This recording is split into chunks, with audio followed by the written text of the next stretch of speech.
آپ کو معلوم ہے قرآن میں 2 دفعہ کہا گیا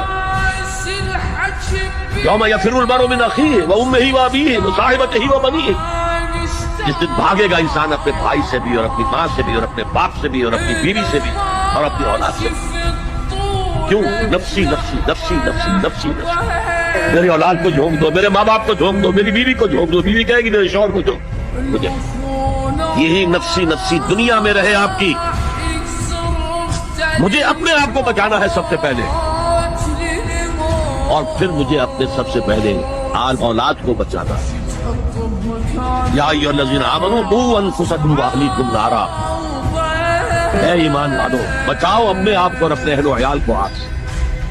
یہ کام ہے آپ کریں اور سمجھ لیں، نہ بیٹا کام آئے گا، نہ جورو کام آئے گی، نہ باپ کام آئے گا، نہ ماں کام، تمہارا اپنا عمل۔ اگر تم اس راستے